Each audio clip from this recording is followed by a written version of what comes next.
Welcome, fellow artists, art enthusiasts, art lovers, and collectors worldwide. Welcome to a new show, The Art Collector with Marcus Troy. As long as I can remember, I've been a collector. I just didn't have the words or the vocabulary to explain what I was doing.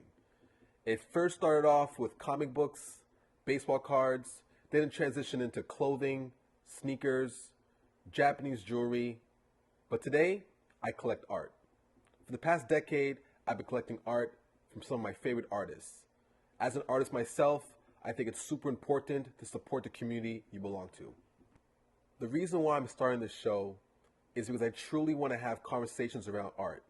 Share with you my latest acquirements, have artist conversations, artist interviews, and also democratize the act of buying art within my community. Thanks for tuning in. The first time I recognized that I was a collector was when Upper Deck released a series of cards for Shaquille O'Neal. There was a special card that you received, and if you sent it back to Upper Deck, they sent you back a hologram 3D card of Shaquille O'Neal. We opened up a bunch of packs. We finally got 2 of these cards, sent them in. We debated whether or not we would open up these packs or keep them preserved, but we were kids, so we opened them up. I still have these cards somewhere, but it was the first time I felt like I was a collector. I wanted to preserve history. Today I'm going to share with you some of my latest pickups, some of the pieces I acquired this week. An artist that I'm really fond of goes by the name of Ferrari Sheppard. He's from Chicago. Now he resides in Los Angeles. Why I love his work? I love his interpretation of blackness, his use of color or lack thereof. He uses these bold strokes to paint black figures, highlights them with gold flakes, and draws around them with white chalk or charcoal. I'm super excited to share this new piece I acquired by Ferrari Sheppard. It's a double disc vinyl with some of my favorite jazz musicians that he curated with Swizz Beatz for the Dean collection. He collaborated with the company 12 on 12 to release this limited edition art. On the front cover, he has his famous piece, My Name is Sarah. As you can see, it's a beautiful piece. If you're lucky enough, you can find a signed copy of these floating around. Might be 30 in existence with hand finishings by the artist, Ferrari Sheppard. Another artist that I'm fond of is an artist by the name of Hebru Brantley. Hebru is another artist from Chicago who has been doing works for at least a decade. I've been collecting his work for about 3 years now. I have about 3 or 4 pieces from Hebru Brantley. He released a signed copy of his latest book, a retrospective of his artwork, his figurines, his art shows, and the way he sees the world. Why I love Hebru Brantley's work is because of his character, Flyboy. Flyboy's adventurous, seems courageous, always discovering, kind of reminds me of myself. So I've been a fan of Hebru Brantley. This is a piece I'm going to cherish in my collection. It's a signed copy of his book. You can still find this book at Rizzoli. It might not be signed, but it's a book worth having. Sometimes as an art collector, you get lucky. An artist by the name of Charly Palmer, originally from Alabama, who now resides in Atlanta, Georgia, did a contest on Instagram, which I entered, and to my surprise, I won. It was for a chance to win a piece from the Master at Work artist. Charly paints black men, black women in this whimsical way that's super empowering, super moving, and I'm a huge fan. I've been following for a few months on Instagram, getting to know his work. I finally have a piece that I won, and I want to share it with you all. It came already framed, which is great because it's less work for me. And a thank you card with some of his work. You can follow Charly Palmer on Instagram, where he's always showing you behind the scenes of his work, in studio, and giving you game and knowledge on his process.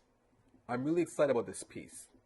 Sometimes I feel, as an artist, it's our job to help repair the imagination of others.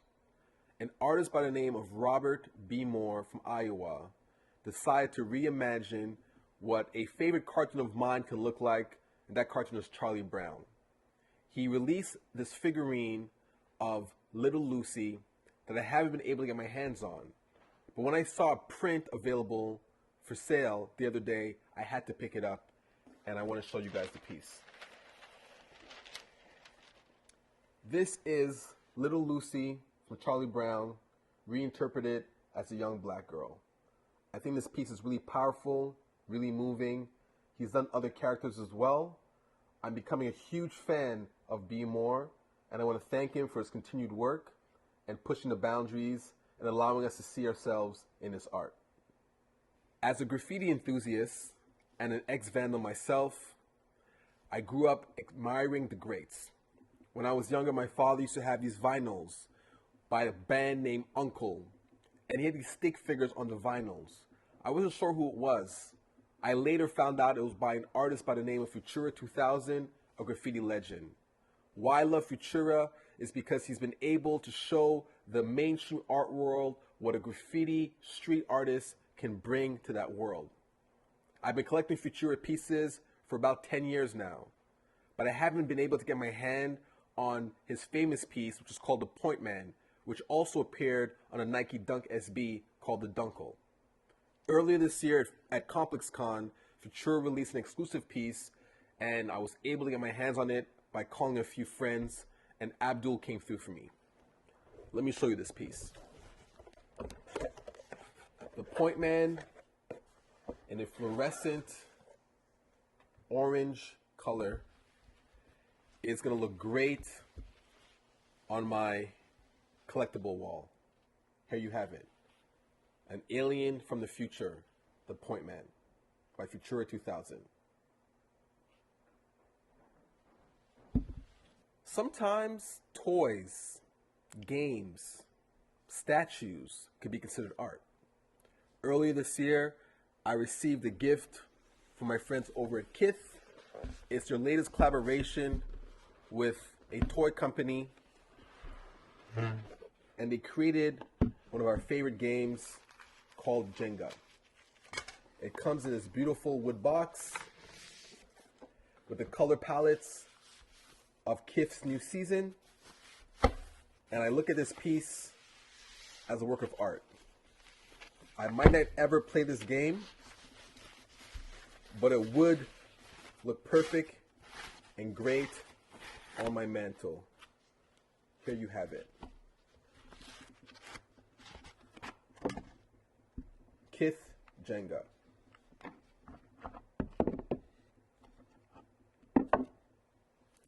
Here you have the colors of the palette of this season.